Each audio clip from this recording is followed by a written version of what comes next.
Title: My best friend is now my mother-in-law. This is not okay. She was my best friend until she betrayed me in the cruelest way by marrying my father. But what she didn't know was that I would never forgive, and I would never forget. When Emma's best friend, Chloe, shocks her by becoming her stepmother, her entire life is thrown into chaos. The betrayal cuts deep, friendship, family, and loyalty shattered in one night. But Emma isn't the kind of woman to stay broken. She plots her revenge carefully, turning every secret, every weakness, and every lie Chloe tried to hide into weapons of destruction. Love, betrayal, and vengeance collide in this gripping 12,000-word drama of family secrets and a twisted bond that went too far. The wedding I never saw coming.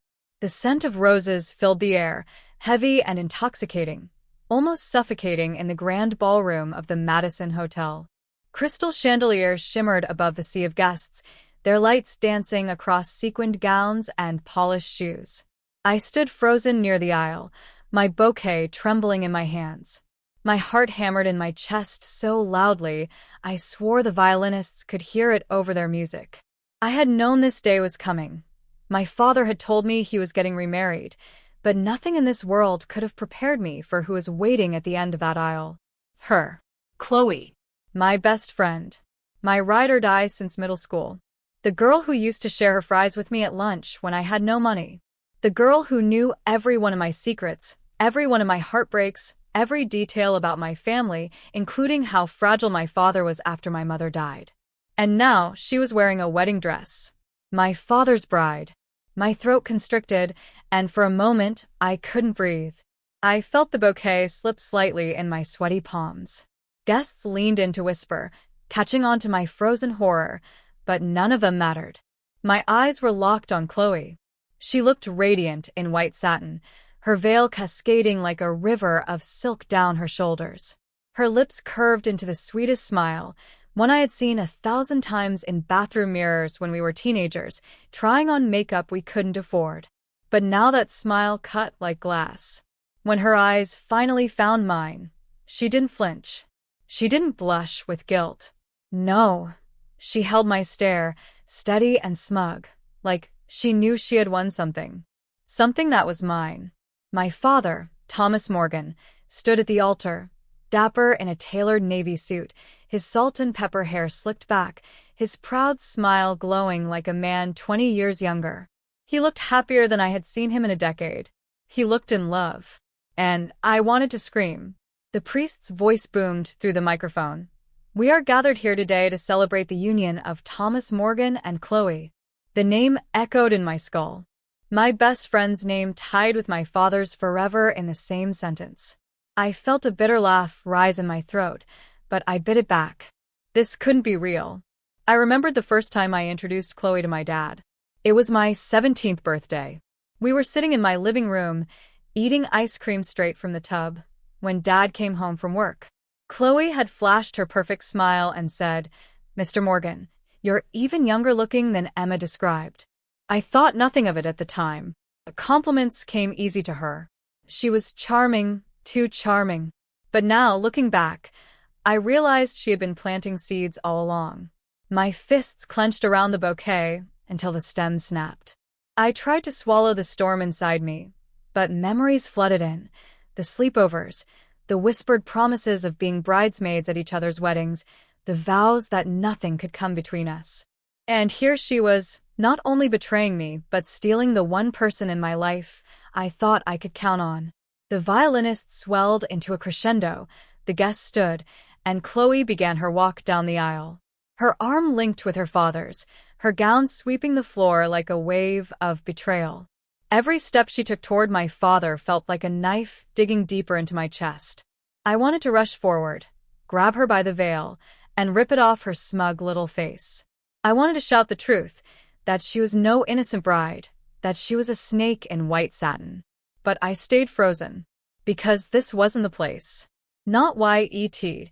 My father's eyes were wet as Chloe reached him. He took her hand with trembling fingers, like a man who had been given a second chance at happiness. And Chloe, God, Chloe, tilted her head up at him with that same sweetness she once used on me when she begged me to cover for her after sneaking out to see some guy. Only now that sweetness was poison. The ceremony blurred. Words like vows, honor, cherish floated through the air like daggers. I barely registered the clapping, the cheering, the priest's final declaration. You may now kiss the bride. My father leaned in, and their lips met. The room erupted in applause, but in my ears, it was silence. Just silence, and the roaring of blood in my veins. I dropped my bouquet onto the floor and slipped out of the hall, my heels echoing against marble.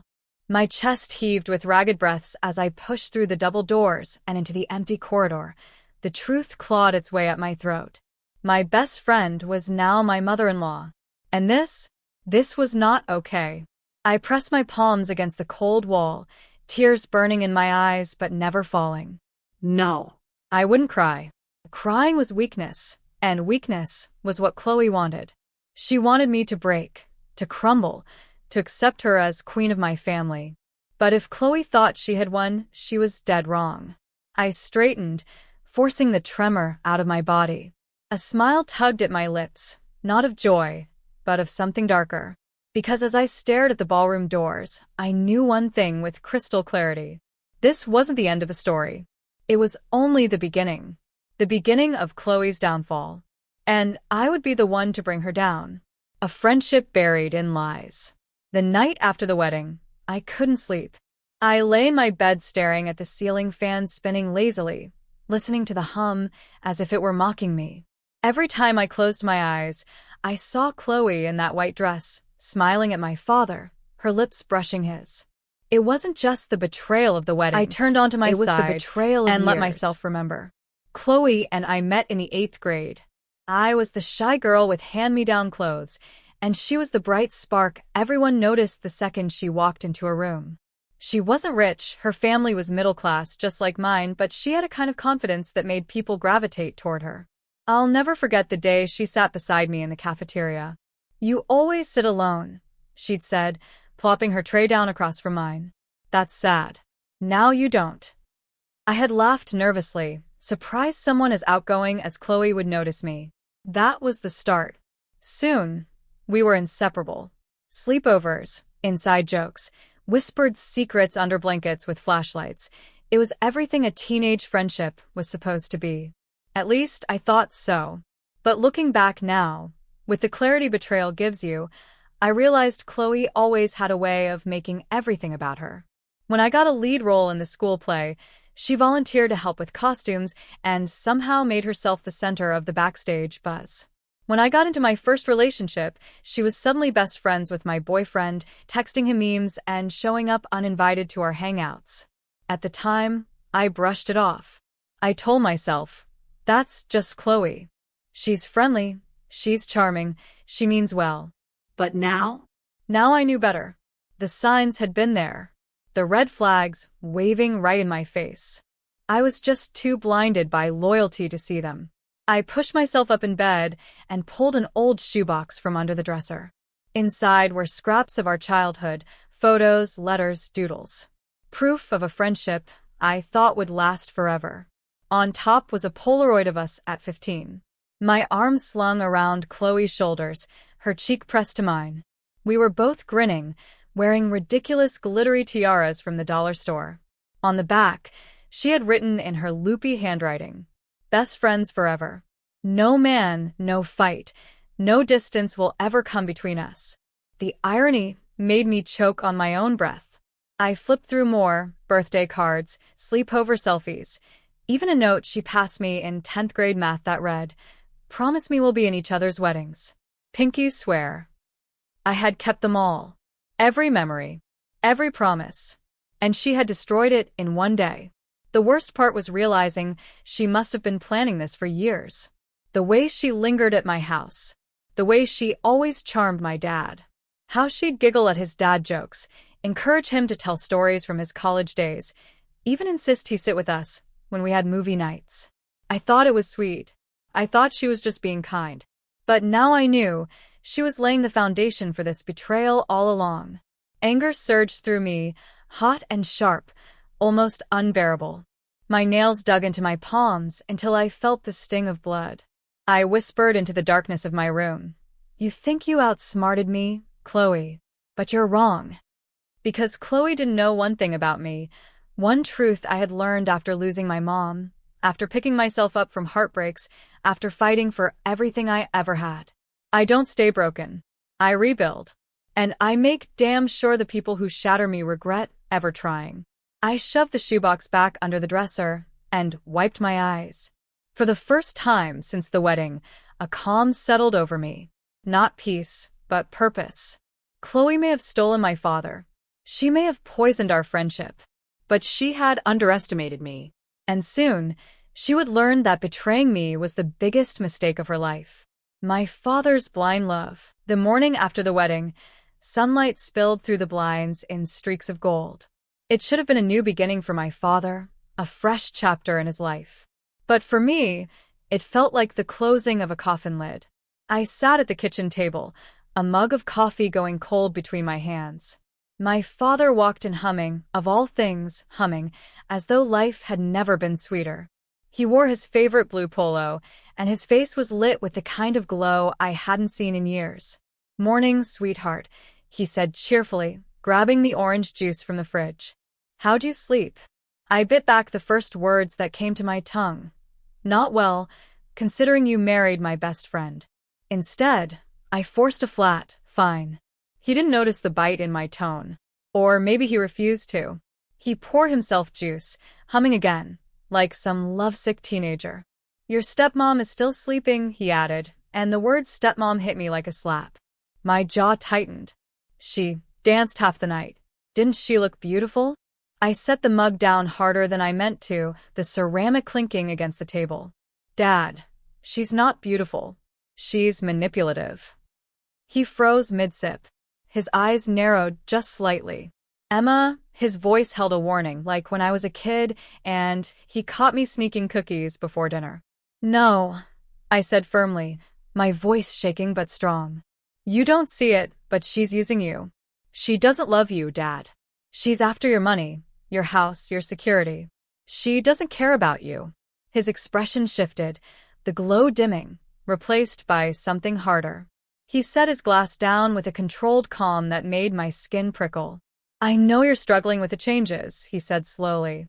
"It's not easy, having someone new in the family. But Chloe makes me happy. Happier than I've been since your mother passed. Don't you want that for me?" My throat closed. Of course I wanted him happy. But not like this. Not with her. "Dad, I've known Chloe since I was 13. She lies. She manipulates people to get what she wants. And now she's younger than me, for God's sake." That finally broke his composure. His jaw tightened, and his voice turned cold. "Enough." The single word sliced the air between us. I flinched, but held my ground. "Dad, please, I'm begging you. She is not what you think she is." His eyes softened for a moment, almost like he was going to reach across the table and take my hand. But then he shook his head. "You're jealous." The accusation burned worse than a slap. "Jealous," I repeated, stunned. "Yes," he said firmly. "You don't like sharing me. You've always been protective, Emma. And I love that about you. But Chloe isn't replacing you. She's joining the family. You'll see, in time, she's good for us. Good for us." The words tasted like poison. I pushed back my chair so fast it screeched against the tile. My hands trembled as I snatched up my mug, the cold coffee sloshing inside. "No, Dad," I whispered, my voice breaking. "She's not joining our family. She's tearing it apart." Before he could respond, I stormed upstairs, the mug shaking in my grip. I didn't trust myself not to throw it at the wall. As I slammed my bedroom door, I caught a glimpse of their wedding photo already framed on the hallway table. My dad smiling like a fool, Chloe glowing in white silk. I wanted to smash the glass, rip the photo to shreds. But I didn't. Not yet.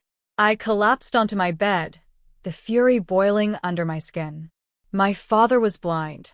Completely blinded by her charm. And if he wouldn't see the truth on his own, I would force him to. The new mother in my house. The first week Chloe moved in felt like a hostile takeover. It started with little things. Her perfume lingering in the hallways, her shoes lined neatly beside my father's at the front door, her laugh echoing in the living room as though she had always belonged there. I could almost ignore those. Almost. But then she began rearranging things. One morning, I came downstairs to find the family photos on the mantel swapped out. The picture of me at my college graduation, wearing my cap and gown with Dad's arm around me, had been pushed to the far corner. In its place stood a brand new silver frame of Chloe and my father at their honeymoon dinner, glasses of champagne raised high, her smile smug enough to cut glass. I snatched up the old photo, heart pounding. What the hell is this? Chloe appeared in the doorway, wearing one of Dad's button-down shirts, her hair damp from the shower. She looked at me with mock innocence. Oh, that? I just thought it would be nice to freshen things up a little. The house needs a woman's touch. My grip tightened on the frame. This is my home. You don't get to erase me. Her lips curved into that sly smile I used to think was charming. Oh, Emma. I'm not erasing you. I'm just updating the family history. I opened my mouth to scream at her, but just then my father walked in, adjusting his tie. What's going on in here? Chloe slipped effortlessly into her act, looping her arm through his. Nothing, darling. Just trying to make our house feel cozier. Our house. I wanted to spit. Dad gave me a look, half warning, half weary, and kissed her forehead. Looks great, honey. And just like that, Chloe had won another round. The dinner table became another battleground. We had always had a rhythm, Dad and I. He'd tell me about work, I'd complain about my day, and we'd laugh about stupid reality shows over pasta or takeout. But now, Chloe dominated every meal. One night, she served roasted chicken with rosemary potatoes, her special recipe. She placed a plate in front of me with a flourish. Try it, Emma. It's Thomas's favorite. I stabbed a potato with my fork, forcing a smile. Funny, I thought lasagna was his favorite. That's what Mom used to make. Chloe's smile chuckled, but completely oblivious. Well, she's right, tastes change. Chloe's cooking is incredible. The way he said her name, so warm, so tender, made my stomach twist. I pushed my plate away. I'm not hungry. Emma, Dad said, his voice low with disappointment. Chloe reached across the table and patted my hand, as if I were a sulking child. It's okay, Thomas. She just needs time. Adjustment is hard for kids. I yanked my hand back like her touch burned. I'm not a kid, and I don't need to adjust. You're the one who needs to understand. This isn't normal. The air grew thick. Dad's fork clinked against his plate as he set it down. His face hardened, but before he could speak, Chloe leaned in, her voice soft and poisonous. Sweetheart, you'll learn to accept me. I'm family now, and there's nothing you can do to change that. Her words sent a chill down my spine. She wasn't just talking about marriage. She was declaring war. That night, as I lay in bed staring at the shadows on the ceiling, I realized something. Chloe wasn't content with marrying my father. She wanted more. She wanted control. She wanted to erase my mother's memory, erase me, and build a life where she was the queen of the Morgan family. But she had underestimated me. Because if she thought I was just going to roll over and let her destroy everything, she had no idea who she was dealing with. I whispered into the dark. Game on, Chloe. Secrets behind her smile. If Chloe thought she could rewrite history and claim victory, she had another thing coming. The night after her smug declaration at dinner, I sat in my room with my laptop open, fingers trembling with rage as I searched. I wasn't sure what I was looking for, only that I needed to find something. A weakness. A crack in her perfect mask. And I did. It started with her social media. Her Instagram was carefully curated, glossy selfies, brunches with friends, artsy coffee shots. But the captions told a different story. They were vague, overly cheerful, as though she were painting a version of herself she wanted the world to believe. Then I noticed something else. Her profile had been wiped clean of posts older than 2 years. Almost as if she was hiding something. Curiosity turned into obsession. I dug deeper. Through old high school connections, I found Chloe's college records. At first glance, they looked fine, solid GPA, degree in communications. But then, buried in the student newspaper archives, I found an article. Local student involved in credit card fraud scandal. My heart raced as I clicked. It was her, Chloe Reynolds, 19 years old, accused of opening credit cards under fake names to cover shopping sprees. The charges had been dropped, insufficient evidence, but the stain remained. I leaned back in my chair, adrenaline buzzing in my veins. There it was. Proof she wasn't perfect. Proof she wasn't who she pretended to be. But it wasn't enough. I needed more. Over the next week, I started following her movements like a shadow. When she went out shopping, I lingered in the parking lot, watching her sashay between boutiques. When she took long yoga classes, I tracked the addresses. She wasn't going to yoga. She was meeting someone. I snapped photos from a distance. Chloe laughing with a well-dressed man outside a wine bar. Chloe slipping into his car late at night. My stomach turned, but my resolve hardened. She wasn't just a gold digger. She was a liar and a cheater. The final straw came when I intercepted a piece of mail. A letter addressed to her, stamped from a collections agency. I tore it open in the bathroom, my hands shaking. Balance due, $48,312. Debts. Mountains of them. And now, she had married into my father's house, his name, his stability. I stared at the letter, fury burning like wildfire in my chest. This was her game. This was why she had chosen him. She hadn't fallen in love. She had calculated. Targeted. She had turned my best friend into my father's biggest mistake. I folded the letter carefully and slipped it into a folder I had started keeping under my bed. A folder I would keep filling with every secret, every piece of dirt I could dig up. Because Chloe thought she was clever. She thought her smile could hide the rot underneath. But I had seen behind the curtain. And I was going to use everything I found to tear her down. Piece by piece. Setting the stage for revenge. The folder beneath my bed was no longer just a collection of secrets. It was my arsenal. And I wasn't going to let it gather dust. But I knew better than to go in guns blazing. Chloe was clever. She'd twist any confrontation into a pity play. My father was already under her spell. If I simply exposed her, he'd accuse me of jealousy, of bitterness, of not wanting to see him happy. No. I needed patience, precision, strategy. The first step was quiet observation.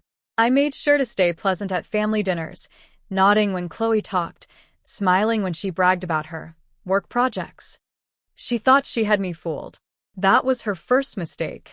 Her second mistake? Underestimating my connections. I reached out to an old friend of mine, Harper, a paralegal at a downtown firm. We hadn't spoken in years, but when I told her I needed help digging into public records, she was intrigued. Harper always did love a good scandal. Within days, she had sent me files. Court documents from Chloe's fraud case. Eviction notices from 3 different apartments. And the juiciest of all, a restraining order filed by an ex-boyfriend, claiming Chloe had stalked and harassed him after their breakup. I stared at the documents spread across my desk. This wasn't just gossip. This was firepower. But I wasn't ready to light the match yet. Not until I had an audience. So I waited. I pretended. I played the role of dutiful daughter, offering to help Chloe set the table, complimenting her outfits, laughing at her shallow jokes. She lapped it up, smug in her false victory. But underneath, I was pulling strings. I arranged casual lunches with extended relatives, making sure to drop vague but pointed comments. Chloe's been so busy lately. She says she's doing yoga, but I wonder if that's code for something else. You know, it's funny. She never talks about her college years. Almost like she's hiding something. I didn't outright accuse her. I didn't have to. Whispers are like seeds. Once planted, they grow on their own. The real breakthrough came at a charity gala my father insisted we attend. Chloe showed up in a glittering silver gown, hanging on his arm like a trophy. Cameras flashed. People whispered about how radiant she looked, but I saw something no one else did. The man from the wine bar was there, watching her. smiling too knowingly. I snapped a picture on my phone, a perfect shot of Chloe locking eyes with him across the room, her smile faltering just enough to betray recognition. Later, as the music swelled and glasses clinked, I leaned toward my father. Isn't it odd how Chloe knows everyone? Even that man by the bar. She seems very familiar with him. He followed my gaze, frowning slightly. It was just a seed, but a seed was enough. Back home that night, I opened my folder and laid out the documents like puzzle infidelity, pieces. debt. She had built her empire on lies, and I was going to be the one to make sure it crumbled.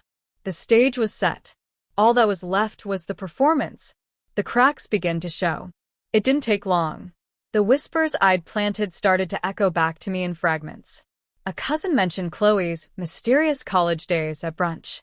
An aunt asked my father if Chloe was really going to yoga so much, or if it was something else. Chloe brushed it off, laughing that airy laugh she always used when cornered. But I saw the flicker in her eyes, the tiny crack in her perfect facade. And once cracks form, pressure does the rest.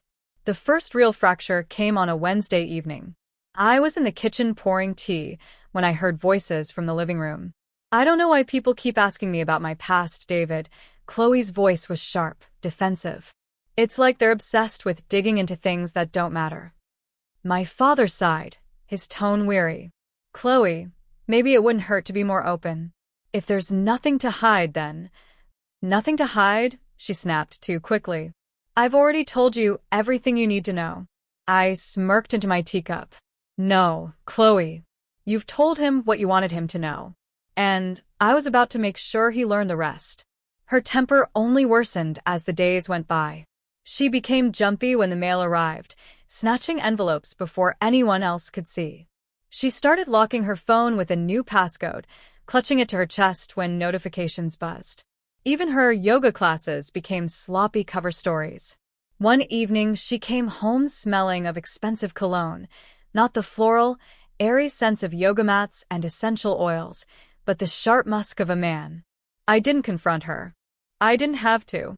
Instead, I slipped a pair of her receipts into my folder, 2 glasses of wine at a luxury bar, charged on her maxed-out credit card. The second fracture came at Sunday dinner. The table was set, candles flickering, food steaming. Chloe floated in with her usual fake warmth, but halfway through the meal, my aunt casually asked, "So, Chloe, where exactly did you go to school again?" I don't think I've ever heard the whole story.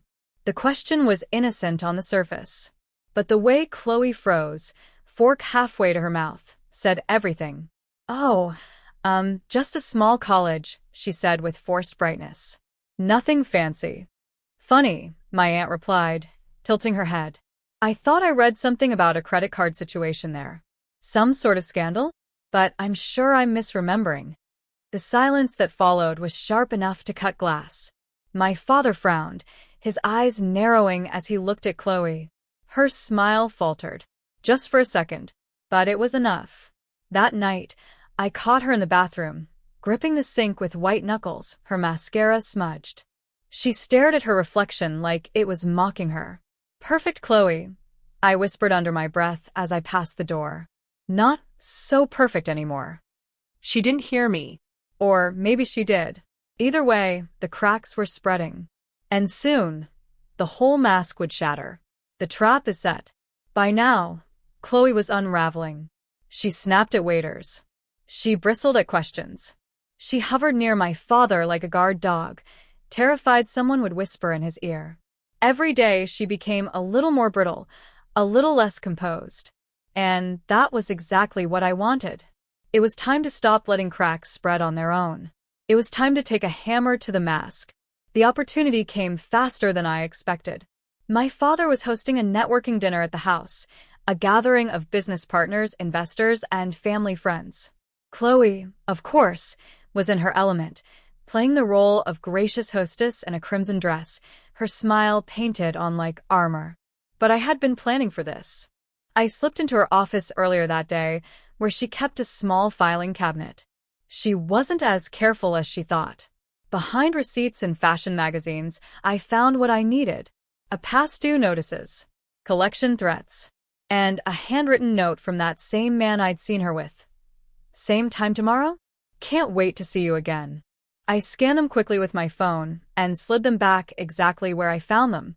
Tonight, these wouldn't stay hidden. As the dinner unfolded, laughter filled the air. Glasses clinked. Chloe moved gracefully between guests, charming them with anecdotes that weren't even hers to tell. I waited, patient, calculating. And then, when the timing was perfect, just as my father raised his glass to toast his beautiful wife, I slipped into the living room and accidentally dropped a stack of printed papers onto the floor. They scattered everywhere. Photocopies of her debts, her fraud article, the restraining order. Guests gasped as pages fluttered at their feet. "Oh no," I said, feigning embarrassment, bending to gather them. I must have mixed up my work files. How careless of me. But the damage was already done. Eyes darted from the documents to Chloe. Someone picked up the old article and read aloud.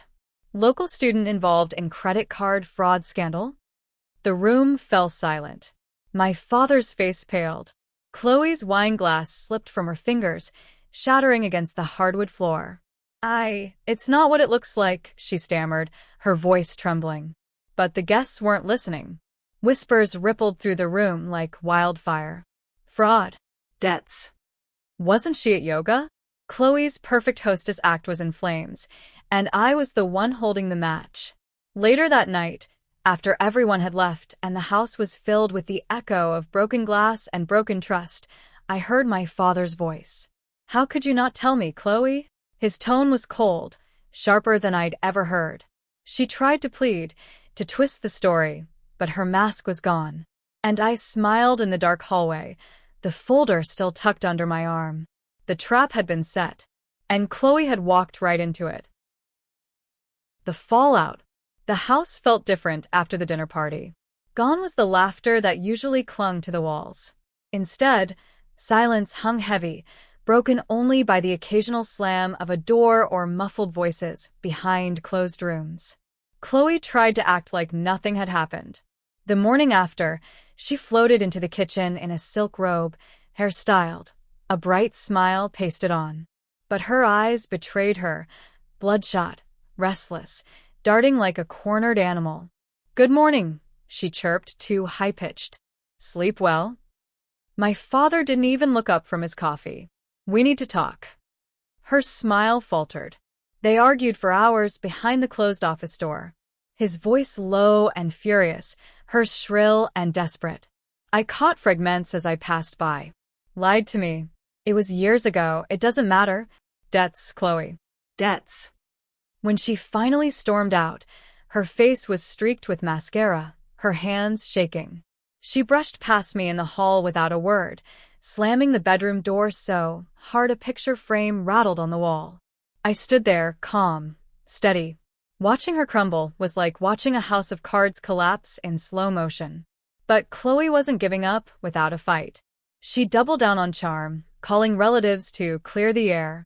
She spun elaborate stories, how the article had been a mistake, how the debts were minor, how the restraining order was nothing but a vengeful ex. Some believed her. Others didn't. The family fractured into whispers and sides, and I made sure to feed the doubt whenever I could. "Oh, Chloe said that?" Funny, because I saw the court papers myself. She must be under a lot of stress.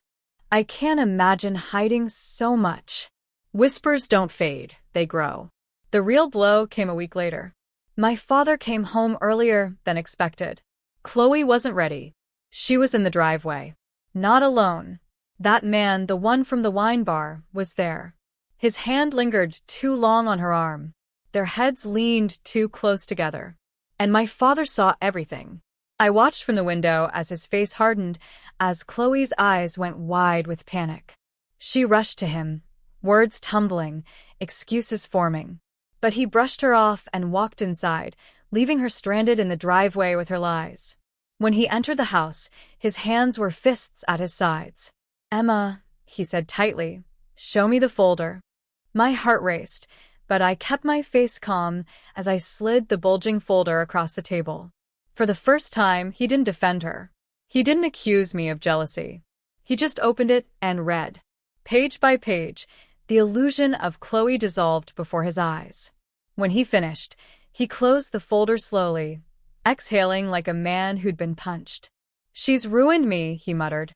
"Ruined this family." I didn't say a word. I didn't need to. Chloe had set the fire.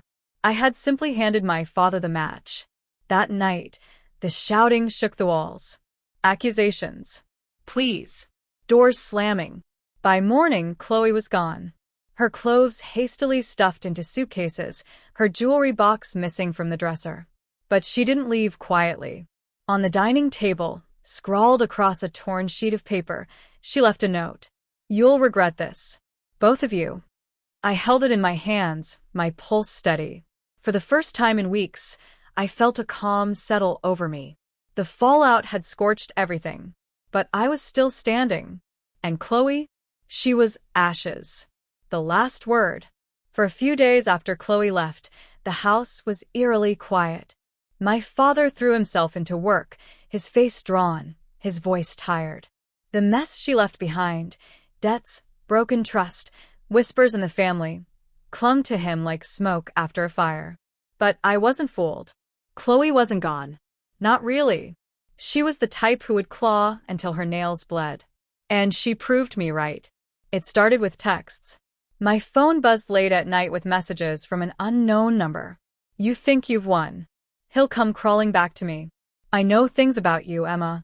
Things he wouldn't like to hear. I didn't respond. Silence, I knew, was its own weapon. But my stomach twisted with every ding. Then came the threats to my father. Emails accusing him of abandoning her. Long, dramatic voicemails about how he had ruined her life. She even showed up at his office one afternoon, causing a scene so loud security had to drag her out. The family was buzzing again, gossiping like wildfire. Some pitted her, others mocked her. But everyone was watching. And I knew, if she managed to spin the narrative, if she painted herself as the victim, she might still slither her way back in. So I made sure she couldn't. The final act came at another family gathering, a cousin's wedding. Chloe arrived uninvited, a vision in black silk, as though mourning what she'd lost. Her entrance turned every head. Gasps. Whispers. A ripple of unease spread through the hall. She found my father near the bar, her eyes red but defiant. "David," she said, her voice trembling just enough to sound rehearsed. "You have to listen to me. She's been manipulating you. Emma set me up. She planted those papers." Her gaze darted to me, her finger pointing like a dagger. "She's the liar. Not me." All eyes turned to me. For a moment, the air thickened. And that was when I stepped forward, folder in hand, voice calm and steady. "Funny," I said, flipping open the cover, "because everything in here came straight from your files. Your receipts. Your letters. Your court records." Gasps echoed. A couple of relatives leaned forward to see. I held up the restraining order, the debt notices, the affair receipts. One by one, I laid them bare, each page a nail in her coffin. "Stop," she whispered, her face crumbling. "Please, don't do this here." But I didn't stop. Not until the truth was undeniable, not until the whispers in the crowd grew into outright condemnation. Fraud. Affair. Used him for money. Her mask shattered completely. Chloe's legs buckled, and she stumbled back against a chair, eyes wild, mascara streaking down her cheeks. For the first time, she had no story to spin, no smile to hide behind. My father turned away from her. That small gesture, his silence, his refusal to defend her, was the final blow. She was finished. She fled the wedding in tears, but this time there was no dramatic note, no threats. Just absence. And for once, I believed it was permanent. In the weeks that followed, life began to settle again. My father and I weren't the same. We carried scars from Chloe's storm, but we were healing. One evening, as we sat quietly on the porch, he finally spoke. "You saved me, Emma. I should have listened sooner." I looked out at the fading sunset, my expression unreadable. "I didn't do it for you," I whispered, though maybe I did. Maybe part of me still wanted to protect him, even after everything. But another part of me knew the truth. This wasn't just about protecting my father. This was about reclaiming power from the girl who once called herself my best friend, who thought she could wear a mask and walk away unscathed. She thought she could outplay me. She was wrong. And now I had the last word.